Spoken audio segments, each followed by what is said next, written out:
रात के 12 बजे तकरीबन इब्राहिम की नींद खुल जाती है। तब उसे अपने भाभी की सेक्स और हवस वाली आवाज़ सुनाई पड़ता है।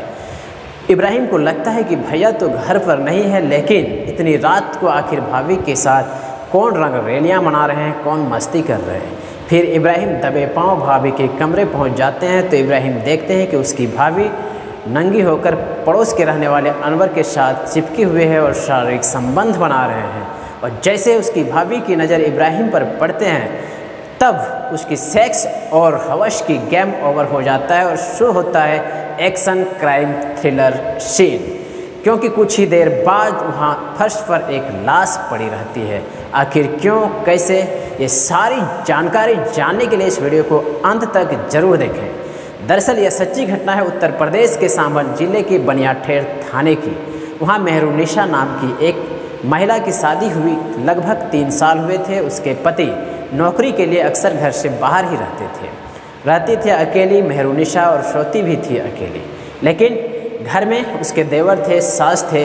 ये सारे होने के बावजूद भी उसका चक्कर पड़ोस के रहने वाले अनवर के साथ चल रहा था पिछले कुछ दिनों से। और अनवर हर रात 12 बजे तकरीबन उसके रूम पर पहुंचते थे और अपने जिस्म की भूख को मिटाकर पुनः वापस आ जाया करता था। संयोग से एक दिन जब इब्राहिम की नींद भी 12 बजे टूट जाती है तब उसे एक अजीब टाइप की आवाज़ सुनाई पड़ता है। उसे पता चल जाता है कि यह किसी और की आवाज़ नहीं है बल्कि मेरी भाभी की आवाज़ है और यह सेक्स संबंध बनाने वाली आवाज़ थी। इब्राहिम पहचान जाते हैं और दबे पांव अपने भाभी के कमरे पहुंच जाते हैं। फिर क्या, इब्राहिम जब अपने भाभी निशा को इस हालात में देख लेते हैं तो अपनी भाभी को बहुत डांटते हैं और उसके प्रेमी अनवर को 2-4 थप्पड़ लगा देते हैं।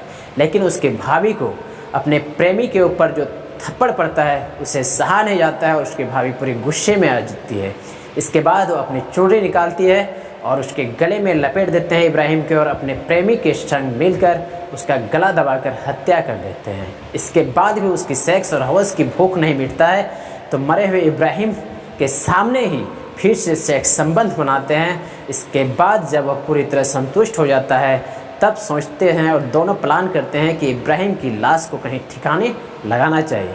फिर उन लोग रात में ही इब्राहिम की लाश को सरसों के खेत में फेंक देते हैं और मेहरुनिशा अपने रूम पर जाकर सो जाती है और अनवर भी अपने घर चले जाते हैं, सो जाते हैं। सवेरे जब गाँव वाले को पता चलता है कि सरसों के खेत में एक शव है जो इब्राहिम का है, फिर इब्राहिम के माता पिता पुलिस को बुलाती है, एफआईआर दर्ज कर देते हैं अज्ञात नाम को लेकर, क्योंकि उसे पता नहीं था कि आखिर इब्राहिम का कत्ल किसने किया। लेकिन इब्राहिम और उसके परिवार वाले बहुत ही इंसान थे, सीधे साधे लोग थे, उसका किसी से कोई दुश्मनी नहीं था। पुलिस भी आश्चर्य में पड़ जाता है कि आखिर इस तरह अचानक किसी का मौत करना, किसी की हत्या करना समझ में नहीं आता है। फिर वह धीरे धीरे अपना निरीक्षण शुरू करता है तो पता चलता है कि उसकी भाभी मेहरुनिशा का संबंध किसी बगल के पड़ोस में रहने वाले एक शख्स के साथ था। फिर क्या, उसकी भाभी को थाने बुला लेते हैं पुलिस वाले और उससे पूछताछ करना शुरू कर देते हैं।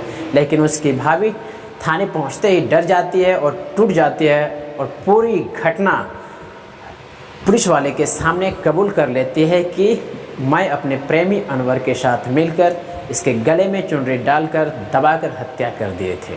जब यह बात पुलिस सुनती है तो उसके शक सच्चाई में बदल जाता है और फिर अनवर को भी गिरफ्तार कर लेते हैं और केस दर्ज कर दोनों को जेल भेज देते हैं।